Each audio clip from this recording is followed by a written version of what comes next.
everybody, I'm back and I'm super excited to talk to you all about all the things I've been doing and learning and all the things that are coming up that will add to my doing and learning. A couple of things I'm really excited to talk about.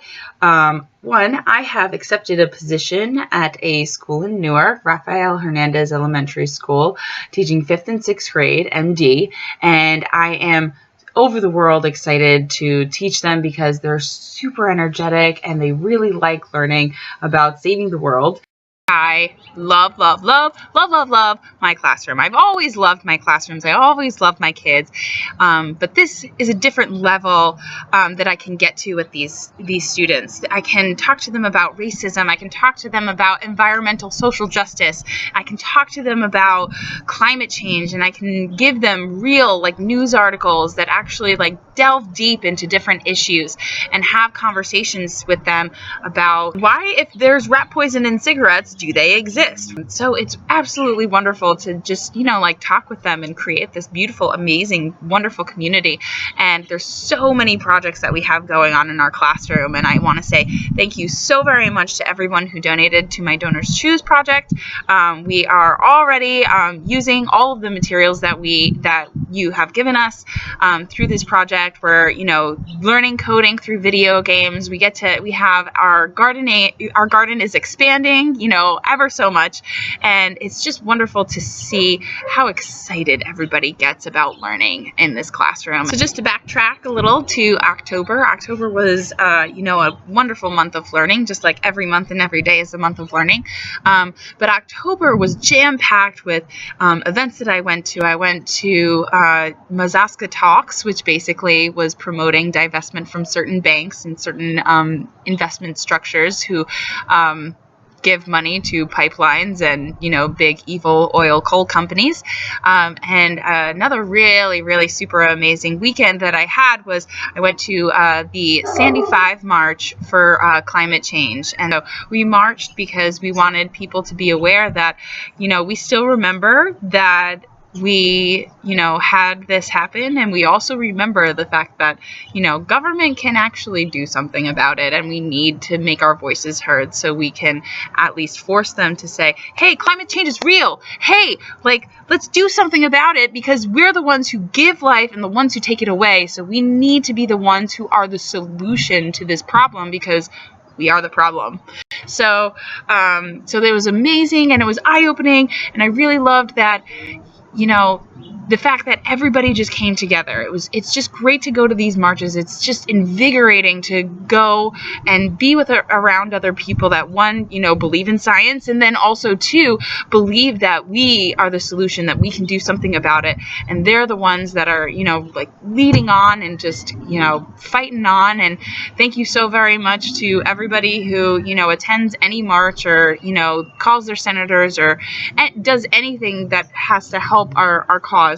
Because the fact of the matter is, the earth will always be around. There's always going to be nature, there always going to be, rebirth and, evolution. But, are we going to be around? I also have the honor to be a steering group member for 350 New Jersey, which is a climate advocacy group that's local here. There's actually a whole bunch of 350s all around. One that had a whole lot of success recently is in Brazil.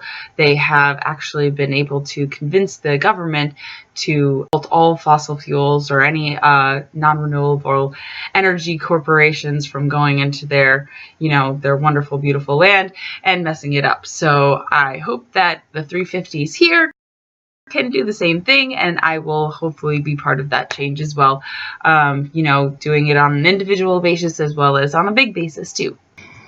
I also just want to add, along with all the awesome things that are happening in my life, that there's some amazing things happening around the world, especially when it comes to zero waste. This past NFL, I wasn't a huge fan of the teams that were playing, but I was a super huge fan that the stadium in Minnesota had pledged, and of the trash that was created from the football event went to a landfill. And I thought that was very, very proactive, and we didn't promote it enough, in my personal opinion. I think it's really awesome that countries like Costa Rica and other places are banning plastic bags and plastic straws and plastic utensils. Even the Queen of England is banning all plastic straws and plastic utensils from her places, you know, her castles. But it's amazing, you know, so we just need to kind of embrace that as individuals and kind of do it on an individual level. If the NFL can do it, if Queen of England can do it, so can you. So just embrace that and just embrace all the learning that is happening in the world. It's absolutely beautiful. It's amazing. So just like take it all in, just like the sun. So normally I end all my video blog posts with a journal page, and this is not to say that I haven't been journaling, because I have. I've been doing lots of coloring and, you know, exploring my creative outlets. But today, instead of that, I would like to make a book recommendation, because my friend gave me this book, The Reason I Jump, and it has absolutely opened my eyes and inspired me to do a lot of inclusive practices. It's written by Naoki, who's a 13-year-old with autism from Japan, and it just delves into the mind of a child with autism, and it's just absolutely mind-blowing and inspirational and all of those other positive things. It really gets you into the neurotransmitter brain of, you know, the who, what, why a child with autism does what they do. And so just read this book and keep saving the world and keep being awesome and keep being you, but also read The Reason I Jump, because it's amazing.